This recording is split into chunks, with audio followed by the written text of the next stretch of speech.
කට්ටිය ඉන්නවා. එයාලා තමයි මේ ටැප් බඩු අරන් ගිහලා ඉල්ල ඒවා හදන්නේ ඔක්කොම කරන්නේ. හරිද? එතකොට මේකේ මෝටර් මොන හරි සම්බන්ධව තියෙනවා නම් සපත්තු ළමයිගේ අපි ඒවා එකතු කරලා මෙතනින් ගෙනත් තියෙනවා. අපි මාස 3-4කට පාරක් ඉස්කෝලේ සපත්තු මහනවා. ඒක වෙනම ටීම් එකක් ඉන්නවා. මේ හැම සපත්තුවකම යට ඒ අදාළ ළමයාගේ නම ගහලා තියෙනවා. එතකොට සපත්තු නැති ළමයි මෙතනින් ඇහුවයින් පස්සේ යාළුවගේ සයිස් එකට ගලපෙන්න සපත්තු වලගෙන ඉස්කෝලේ ආවේ ඈත් ඉඳලා ඉතින් මෙයාලා ඇවිල්ලා කාරුණික හන්දියෙන් බැහැලා මෙතෙන් දෙන්නේ ට්‍රීවිල් එකකට සල්ලි දීලා ඉතින් අපි ඒක මේ නවත්තන්න ඕන හින්දා අපි ඉස්කෝලේට ට්‍රීවිල් එකක් ගත්තා. අපි මේක ගත්තේ ඉවත දාන පොල්පටු පොල්ලෙලි පත්තරය විකුණලා. ඉතින් අපේ සහෝදරියගේ තාත්තා තමයි මේක වැඩ කරන්නේ.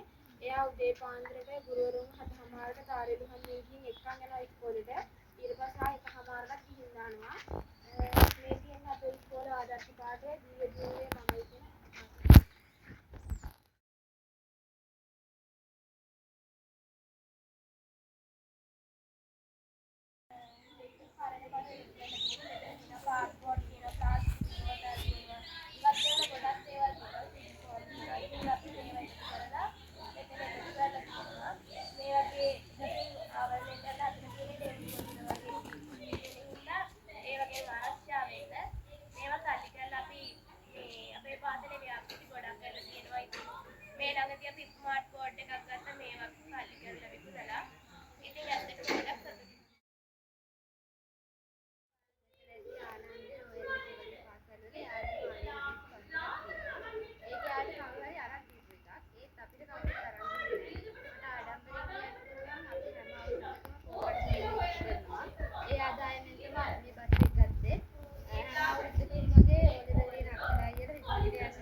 අපි කලින්ම දන්නේ නැහැ කුසලතාවයේ පවතින දන්නේ නැහැ බංකුවක් හදන්න කොහොමද මේ මැෂින් එක පාවිච්චි කරන්න කොහොමද කියලා අපි දන්නේ නැහැ. හැබැයි මේ වෙලේ දන්නවා අපි බංකුවක් හදලා වෙළඳපොළට සුදුසු මට්ටමකට ගෙනියන්න පුළුවන් තත්ත්වයට හදාන්න පුළුවන්.